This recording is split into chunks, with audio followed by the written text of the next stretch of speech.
So you've heard from Tesco, you've heard from Just, you've heard from people in the room in Q&A. We're now going to introduce another panel to the stage, and so I'm delighted to bring my Managing Director, Natalie Hall, up to introduce everybody.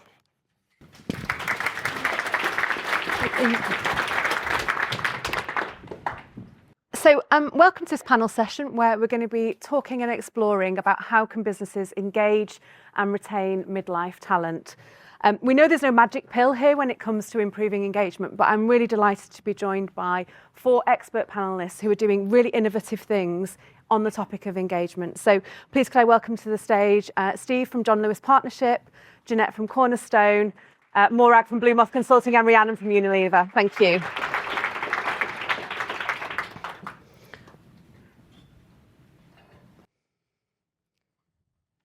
So to kick us off, I'd love it if you just kind of, I suppose, introduce yourself very briefly and just tell us a little bit about your role. So Rhiannon, coming to you to start. Sure. I'm Rhiannon. I work at Unilever as a Future of Work manager, but have predominantly over the last few years focused on an initiative, a new employment model called UWork. Thank you. Hi everyone, I'm Morag. Until about a year ago, I worked at Unilever alongside Rhiannon, and I was their Global Future of Work lead, including setting up the UWork model.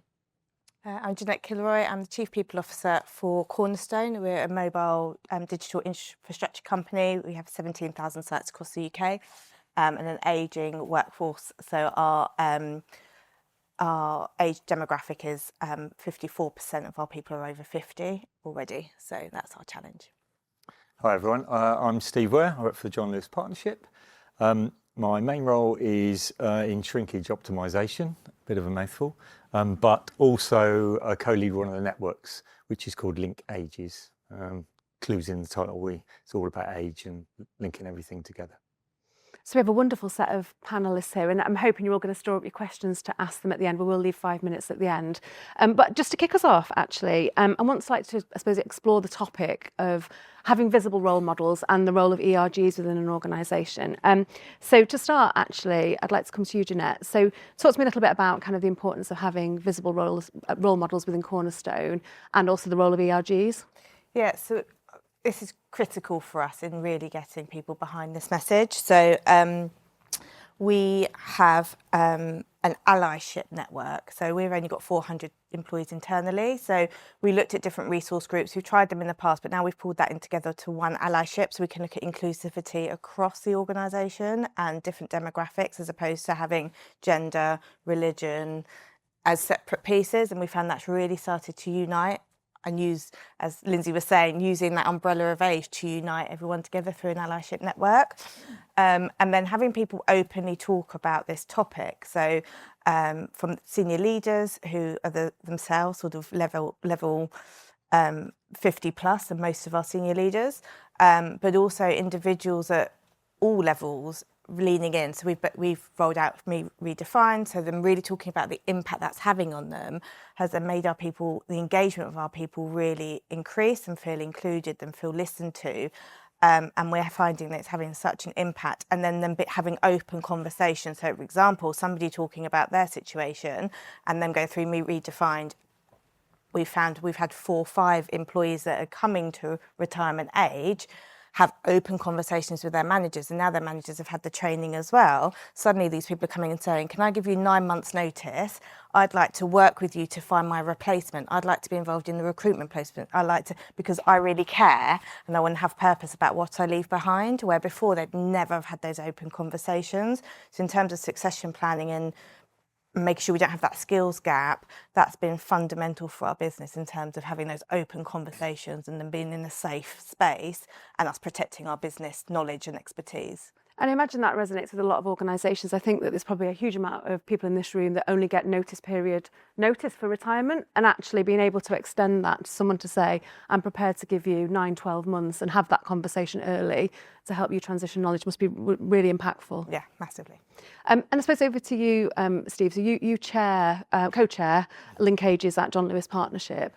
Talk to me a little bit about kind of what that network does and how it engages and supports 50 plus talent. Yeah, it's bringing the whole age discussion to life. So both from a younger partner point of view, as well as midlife and an older partner point of view. So it's bringing all of that together, how I suppose multi-generational teams has been mentioned a few times today. John Lewis, we're lucky enough to have huge multi-generational teams and almost multi-generational families within teams. What we're trying to start to focus on is how do we get them working intergenerationally. So that's part of quite a focus for this coming year, for the whole network. How do we start the conversation on that, and how do we elevate that and get all ages working through, because there are perceptions and biases at both ends, and where we've got examples, which I think I might share later, it's really impactful and you see things really accelerate. Wonderful, thank you, Steve. I suppose I'd like to also focus a little bit on kind of how do you identify what matters? So how do you know what to do when it comes to engaging 50+ talent? And would really like to focus a little bit on the UWork programme. And this is a really fascinating kind of programme that was launched in Unilever. So Morag, I suppose first to you, tell us a little bit about the genesis of the programme and what problem you were trying to solve with UWork. Yeah, sure. So this was about back in 2017, 2018. And looking at our data, we realised that in pockets of our organisation, so particularly in R&D and supply chain, so factories, we had quite a range of employees who were kind of moving quite quickly towards the retirement zone. And that was a risk for us, thinking about knowledge and experience that we were potentially going to lose. At the same time, through other data sources, including we'd done some focus groups for over-50s, we knew that people wanted to work, but not necessarily in the same way that they had worked before. So that got us thinking about how could we create a more flexible way of engaging people. My background was employment law and employment policy. And so through that, we created the UWork model, which very simply is, it's an employment contract. Individuals who move on to that employment contract, they receive a retainer, they receive some benefits, including a pension. They can draw their main Unilever pension if they're over 55 and want to join UWork. They get some support with medical, they get investment in their learning, and they move out of their regular job into a UWork talent pool and work on an assignment basis with the organisation. So Unilever has access to this flexible talent pool that they can move around. And we started really with just 20 people. We said, okay, we'll have a pilot of 20 people, and very quickly into that pilot, we realised that it was something that was working well, and so started to grow it quite quickly. And we know that people who earn, or we as in Unilever, not me anymore, know that people who are working in UWork have kind of been re-energised by doing that, have been able to do the things that they want to do in life, so whether that's phase into retirement, study, travel, look after family, be entrepreneurs, that they can do that as well as work. And from the business perspective, we also know anecdotally, or Unilever knows anecdotally, that I think even individuals for whom UWork is not the right model for them at that moment in their lives, they like that Unilever has such a model, that it has been pioneering. So actually it has a kind of a knock-on wider engagement effect as well. Wonderful, thank you. And where's it evolved to now? So what does the programme look like now? So, I mean, from the pilot, which was small, as Morag mentioned, 20 people, we've grown it over the last 5 years. It's an established way of working at Unilever now. So, people will know someone on UWork. We've had, I think it's 225 people work in UWork. We've set up over 1,000 assignments over the last 5 years. So people, the premise of it, as Morag mentioned, is assignments that people dip in and out of work with UWork. So the flexibility comes from the fact that they'll come and do a piece of work for a few months, and then they'll go out of the organisation again, do what it is they're doing, might be volunteering, enjoying their retirement, travelling, working for other companies. So it gives massive flexibility. It's of particular interest to a midlife group. So I think it's 2/3 of our population are over 50. But what's so fascinating about it is flexibility is universal. So we started with an age agenda, but actually we've got people very early in their career that want to opt into UWork. We've got people right at the end of their career, right in the middle. And it works from factory floor, supply chain workers who are running, lines, through to managers, through to directors, through to VPs. We've got the whole range of seniority within UWork as well, which is fascinating. See, it's such a broad appeal. And we're all, I suppose, about commercial outcomes and ensuring that age, forms part of a business strategy. It's not just a kind of a nice thing to do. So, are you able to kind of tell us a little bit more about, I suppose, the business benefits that Unilever has experienced from, I suppose, deploying UWork? Yeah, so one of the big factors, what managers love and leaders love, is that these are known talent. So they're Unilever employees or they're ex-Unilever employees who've got an option to bring back alumni via this route. So they're tried and tested. You know, people absolutely love the fact they can jump back into the organisation. They know the ways of working, they know the networks, they know how to get stuff done at Unilever. So managers comment, time to delivery is really quick. And they absolutely love that. It's much quicker than bringing in somebody external. They're really engaged. We run sort of engagement surveys, didn't we, where our scores are world class, not to brag, but they absolutely love working in this way. So they're very committed. You know, they want to do their best. They want to come in on an assignment, and it gives us a great brand. So from an engagement perspective, then, they've become our biggest champions. And they spread the word, you know, about you work for us.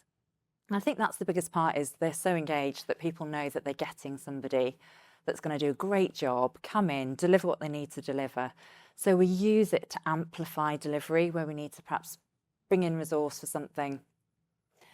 And one of our learnings is that the majority of people that choose you work are probably thinking differently about work anyway, of course.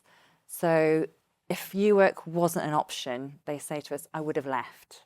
I would have retired fully. I would have gone and done what I was going to do, because I've got to that place mentally anyway. So this gives us an absolutely fantastic opportunity to really retain that expertise in our business. And some of these people have got, you know, very long service, incredible expertise. So we keep that. We're not losing it, and we can tap into it when we need to. Sounds wonderful, thank you. I suppose, Steve, coming back to you, I suppose, you know, as co-chair of the Linkages network, what advice would you give to organisations to kind of better understand, I suppose, the experience of 50 plus talent, you know, and to Rhiannon's point about how do you, you know, engage and retain them for that lengthier period? I think it's been mentioned a couple of, I think Morris mentioned it.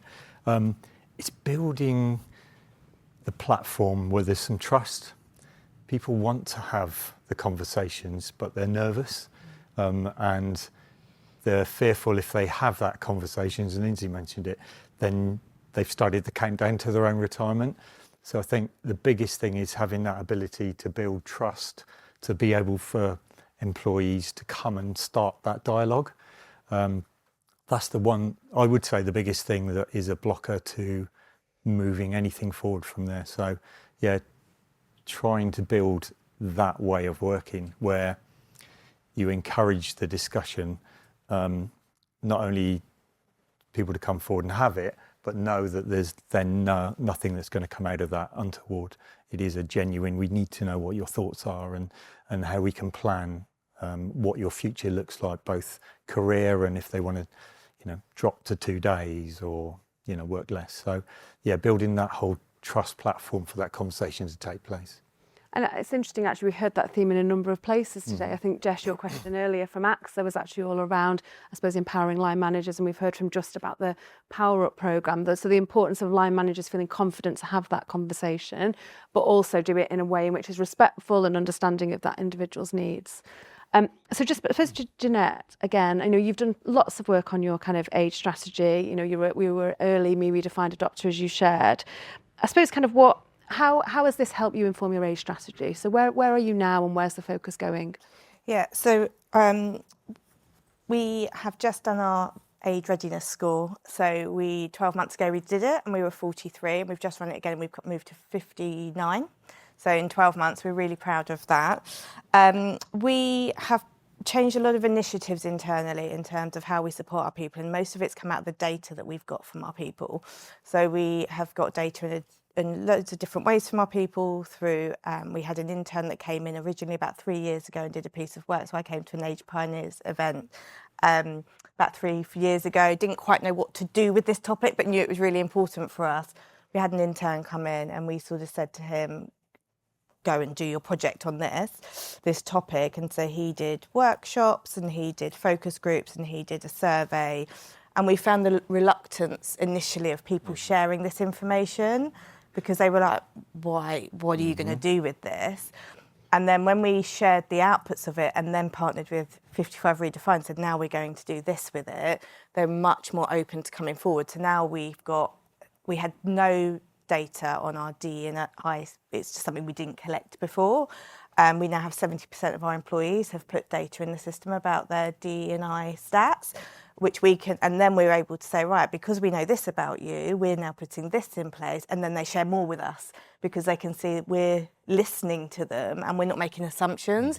Where before we'd get feedback that our initiatives weren't hitting the mark, but we were making assumptions on what our people wanted and needed to be engaged. So I think data is critical and getting it from different places. So we have our employee forum, we have our Redefined is giving us data, we have our annual survey, we do pulse surveys, we have our allyship network. So people have different routes of where they feel safe to provide that information. So they can do it anonymously through the employee forum, they can do it anonymously through the engagement survey, they can do it, they can stand up in front of comm sessions. So it's about collating that data, but then actually turning it into initiatives that are useful for the organisation. And are there any specific benefits or so policies that you would want to highlight? So we have brought in quite a couple of different benefits. So one benefit we brought in was senior care with a company called Lottie. They're a not-for-profit organisation you may have heard of, you might be working with, and that has been massively changing for our organisation. So they support with senior care for elderly people. So you can phone them up and say, my mother's had a hip replacement and needs carers for 6 weeks or needs whatever, and they'll go and source it all for you. I need a home for my parent, they'll go and give you a list of homes to go and look at and all the rest, do all the grant paperwork, do everything for you. And actually we found that we initially thought it would be really beneficial for our female employees because they tend to be stereotypically the carers, but actually our male colleagues have said, they have more responsibility than we assumed that they had, but also they're able to get their partners to use the system. So they're like, oh, actually, I do give this to my wife to sort out, but it's meant she can do it. It means people can be more productive at work when you take that life stress away. We talk about life stress that impacts. And we've introduced paid carers leave as well. So we had compassionate leave for looking after younger children, but we've put in paid carers leave. Again, that's being really utilised. And we changed the language of our policies. So specifically our flexible working policies, which the language was more aimed at child caring responsibilities. So we've really flipped the language of that, and that's made a massive difference. Wonderful, thank you. We've heard all morning, I suppose, the benefits of having a multi-generational team, and we know this from our own proprietary research, but also Gartner. There's a big Gartner report around the business benefits of having a multi-generational team. I suppose, Steve, I'd like to come back to you and think about kind of like how has John Lewis Partnership, practically harnessed this? Kind of what does that look like in John Lewis? Yeah, it's. I think most businesses face that real challenge of the multi-generations and getting them work together. As I mentioned earlier, we're trying that intergenerational aspect.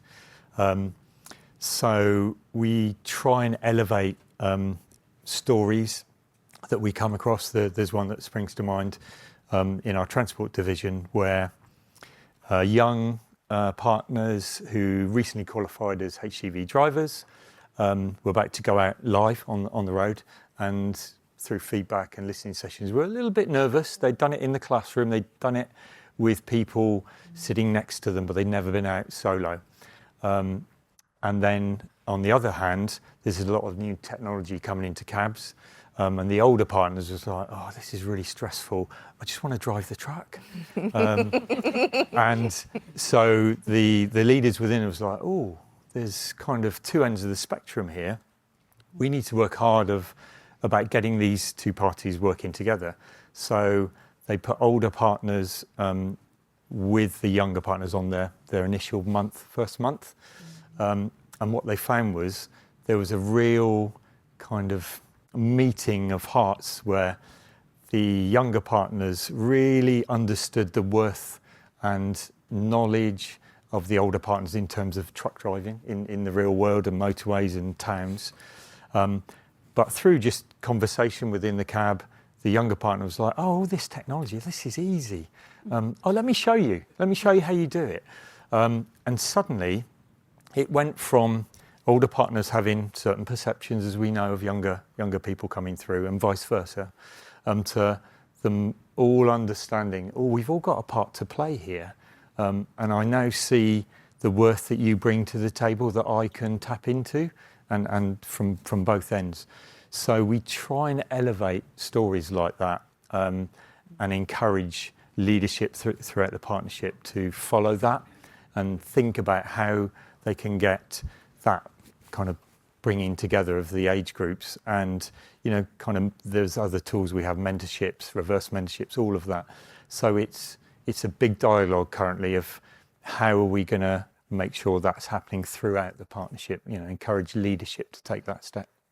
What I love about that example is that it's very practical. It's not in a workshop. It's not necessarily in a learning environment. It's actually on the job, and it's happening in the moment inside a a HGV cab. So yeah, wonderful, really great.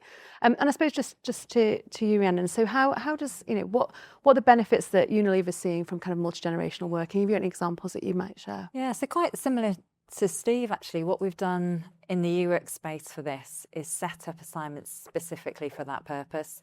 So we have huge apprenticeship programs in supply chain, R&D, and then we've got a huge amount of people who have got incredible long service and expertise. So we've set up assignments with that sole purpose. Here's a retiree who's in new work, who's got a wealth of experience and brilliant people skills. Let's link them up and set up an assignment specifically to nurture our apprentices. It might be a couple of days a week for 6 months, for example. Same with PhD students that just need that extra assistance, navigation to help them in the Unilever environment. So that's where we've seen real benefits. And our UX people love that, because I think when they're in full-time permanent roles, that's a bit of a bolt-on, isn't it? It's something you're doing alongside a huge agenda. When they can just do it, and that's their sole focus of that assignment, it changes it completely. And it gives them such a massive sense of purpose, accomplishment, their skills are being valued. And the younger workers, obviously hugely benefit from having that confidant, that mentor, guide, someone they can go to. So that's where we've seen, real traction with it specifically. Wonderful, thank you. So before we go to kind of audience Q&A, and I know you'll all be desperate to ask this expert panel some questions, I would just love one takeaway in terms of kind of what would you like this audience to remember about kind of how your organisation is thinking about engaging 50 plus talent. So Steve, I'd like to start with you, if that's okay.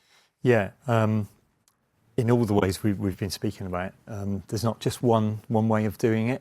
There's apprenticeships, there is that encouragement. People talk about apprenticeships, and whether we like it or not, we assume, younger people. So it's kind of that dialogue of how do we encourage older partners taking apprenticeships, what's out there, what's available. How, like I said, we're connecting aged partners with huge amount of experience and teaching them that they've got a worth and a purpose within the business. We want them to stay, we want them to share their knowledge, and encouraging that so that they understand their worth and what they can kind of give back to the industry. Thanks, Steve. Ginette, to you? I would say my key learnings, if I was in this room 3 years ago, would be don't make the assumptions. And quite often your assumptions are from your own experiences, life experiences or whatever. So go and get that data, talk to people, but also how you communicate and engage your people in the conversation is really critical. I don't think we got that right up front because it made complete sense to me, but there was a lot of scepticism and fear. There was a lot of fear when we started opening the dialogue around this, and it's taken a bit of time to get that right, to now being people are really excited about it, see the benefits. But yeah, I think that how you communicate it, and remember that you've got loads of different individuals, so don't box them all up into one box. You have to try and get initiatives that hit the majority, but you need to listen to each individual case, because what works for one person, they might want a sabbatical, where somebody else might want to reduce down their hours, where somebody else might want to do something else. They've all got different circumstances, so don't stereotype people either. Thanks, Ginette. And Morag? Gosh, I have a great long list, but I'll stick with I think I'll stick with, which I think is probably preaching to the choir here, which is have belief in that cohort and give them choices. So, there's one new work employee who talks about new work allows him to have and. So he doesn't have to make a choice about do I stay or do I go. UWork allows him to stay and go. You know, it gives him both. And I think that's the choice. How do you create a pathway and structured ways that can help people do that? Yeah. I love that. Rhiannon? Yeah, and so adding on to that, then we did lots of storytelling. So let's make that guy a role model and show our organisation that actually you can do that. That's no problem. And we told that story, and we've really taken storytelling as a massive engagement tool for us in communicating the benefits and helping people see people like them who are working differently. So yeah. And if I could just, that is both ways around really. It was the UWork employees themselves, but also leaders who were using UWork employees, thinking about, I could use the UWork employee in that way. Because I think initially there was something around, how do I use one of these people? And it was helping people see that it was an addition to their team. Yeah. Wonderful. Well, thank you so much to this wonderful panel. And I know you'll all be wanting to ask these experts lots of questions. So who would like to go first? Oh, we have one down here. Helen, thanks. Mike's on its way. Thank you. My question's for Rhiannon. The UWork initiative I find hugely positive, and I think it's quite exciting. For me, with my risk hat on, operations and companies are changing and evolving so much, particularly in the digital space as well. How do you ensure that cohort is kept up to date with processes when they're just dipping out? Because from an operational perspective, there's an issue, but also you don't want them to feel overwhelmed or disengaged as well. Yeah, that's a great question. So with that community, we've really wrapped our arms around them. So we do regular engagement sessions. We invite them to community updates. They take part in the mandatory training that all Unilever employees would be bound by.